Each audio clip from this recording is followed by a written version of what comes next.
Hello and welcome to What Did I Miss, where today I'm listing out the 10 most important people in Star Trek history. It is no question that Star Trek has endured for almost 60 years and created more than 20 different TV series and movies combined, in part because of the larger-than-life characters that have been created along the way. From warrior leaders to humble doctors, Star Trek has shown that greatness can come in many different shapes and sizes, and it is this representation that in part has helped foster Star Trek's legacy of inclusion. Here, I list who I think are the 10 most important characters in the Star Trek franchise, but this is just what I think, so let me know in the comments if you think I got them wrong or right. And by most important, I mean important to the overall narrative of the franchise, by what they accomplished during their lifetime and the achievements they were ultimately responsible for. So if you do enjoy this video, please smash that like button. If this is your first time here, hit that subscribe button as well. This is What Did I Miss? It would be pretty hard to create a list of the most important people in Star Trek without having the man whose invention is basically responsible for the entire franchise. Zefram Cochrane is a scientist that in the 21st century created a warp engine and allowed him to be the first human being known to travel faster than the speed of light. Not only did this event represent a leap forward for the human race in regard to technological advancement, but it also allowed for us to have first contact with an alien race. The result unified a planet that had been ravaged by war and allowed Earth to begin the journey towards the creation of the Federation of Planets, as well as Starfleet. Zefram Cochrane was actually played by two actors, although frequent Star Trek collaborator James Cromwell's performance in the movie First Contact is by far the most well-known. His first, and technically last appearance though, was in the original series episode Metamorphosis, in which the crew of the Enterprise meet a young Cochrane living on an alien planet, who, after sending himself into space to die there, is returned to his youth and allowed to live on. The most endearing quality of the character, though, may be how we are shown the difference of a man's historical reputation and the man he actually is, and how the heavy weight of purpose can affect even the best of us. One of the most highly decorated captains in Starfleet history, and also a captain of the USS Enterprise and Discovery, Christopher Pike embodies the best of Starfleet's ideals. Having first served as first officer on the Enterprise under Captain Robert April, Christopher Pike was known as a valiant and powerful leader who was able to exude strength and empathy while also being a trustworthy evangelist for the principles of the Federation. His character was of such high quality that during the Federation and Klingon War, it was decided to exclude him and the Enterprise from the fighting because, in the words of Admiral Cornwell, Starfleet wanted the best to survive the war in case they had not. As with many great characters, his story ends in a tragic way as he is badly injured after saving other crew members from harmful radiation and can no longer communicate or survive without the use of a chair tuned to his brainwaves. But he does ultimately get to live out his life, much like Cochrane, on an alien world in a youthful mirage. 3 different actors played Christopher Pike, as he was cast to be the original captain of the Enterprise, but was recast after the pilot, and some character named Kirk was created in his place. Jeffrey Hunter's first and full appearance in the pilot was not fully aired on TV until 1988, partially due to a writer's strike halting production on The Next Generation, but his portrayal by Anson Mount is probably the most well-known since he got to play the character for a full season on Discovery. Even without the recognition of his actions on Discovery, which are now classified, Starfleet still revered him for his actions as captain of the USS Enterprise for over 15 years, as well as many others during his long and distinguished career. Everyone's favorite cat lover, Data grew into a character that is monumental for the course of events of Star Trek, especially throughout the latter years of the franchise. An android created by Dr. Noonien Soon, Data was one of 3 models built that were at the time designed to be fully functional approximations of human beings, created in the image of their creator. The positronic brain that each possessed allowed Data to process complex algorithmic computations faster than even the Enterprise computer or other cybernetic species like the Borg, and he was many times stronger than any human as well. While he started as a Pinocchio-type character, he grew into one that represented people who do not fit into societal norms and had to struggle for inclusion, representation, and to even be acknowledged as an equal. It was this humility that fans fell in love with the most because Data was a character that in many respects had evolved past humanity, but in the end he really just wanted to be able to laugh like everyone around him. In historical irony, after his sacrifice to save the crew of the Enterprise, a new race of androids is created in his image, as shown on the show Picard, and is even given a proper send-off on the show with his mentor. Brent Spiner did an amazing job playing this character throughout the years, especially if you consider how enigmatic his usual personality is, to be able to step into the skin of a character so inherently opposite to his own instinct. Okay, before I go and lose half the people watching this video, at least hear me out for the next 30 seconds. While being a polarizing character, you cannot discount the effects that Michael Burnham has had on the storyline of Star Trek and the characters that she has intersected with. In her first appearance, she is at least partially responsible for the Federation engaging in a war with the Klingons that almost destroyed them, but instead allowed the Federation to be stronger than it would have ever been before.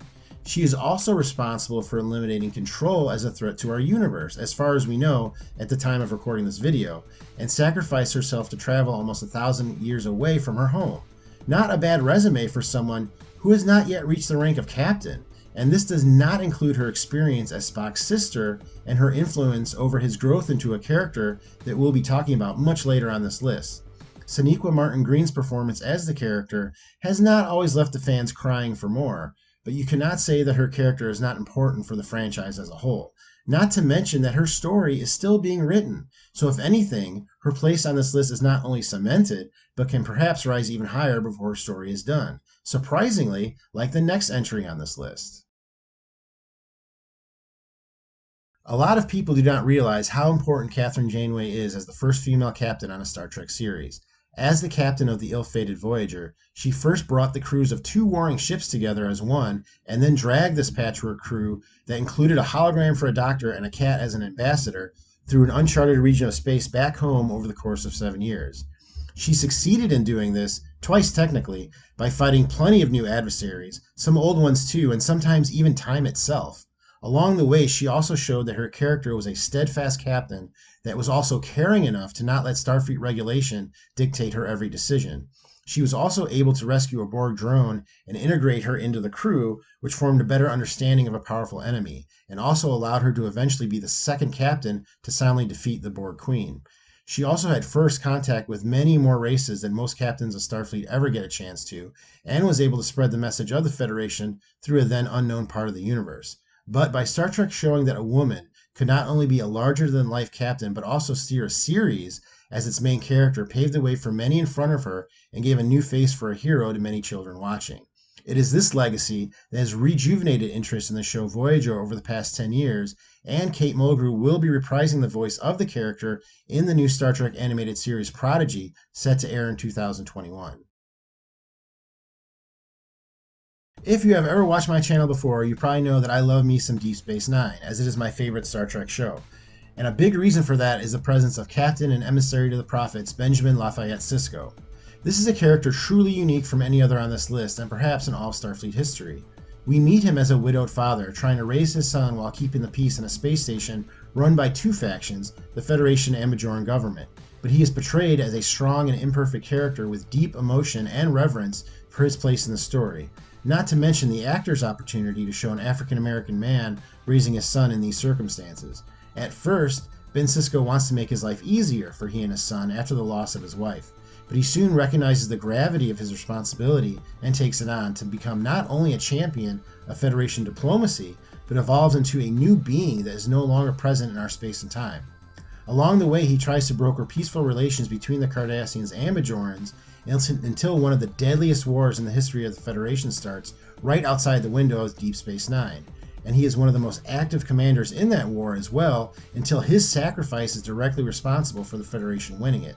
I could go on for quite a while about my love for the Sisko, but in the end, I think what defines him best is how he walks the line of modest greatness. Avery Brooks brought to life a character that was both exemplary and flawed at the same time, so that we didn't know each time which shoulder that Ben Sisko would listen to, and for me, this makes the character so believable and compelling.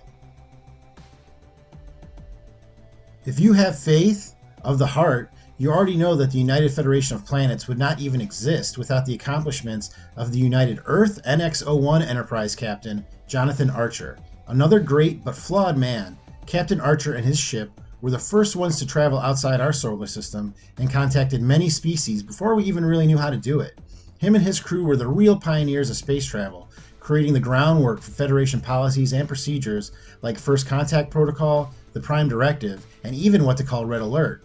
Being the son of Henry Archer, one of the developers of the Warp 5 engine that allowed the Enterprise to travel out further than humans ever had, put a lot of pressure on him, but it also gave him a distrust of the Vulcans due to their perceived actions to hold Earth back.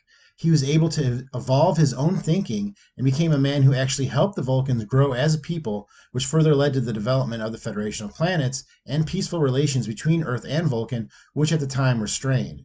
Add to this his actions in the Temporal Wars, which saw him interact with an agent of the future named Daniels, that may have led to him saving the very existence of the Federation on more than one occasion.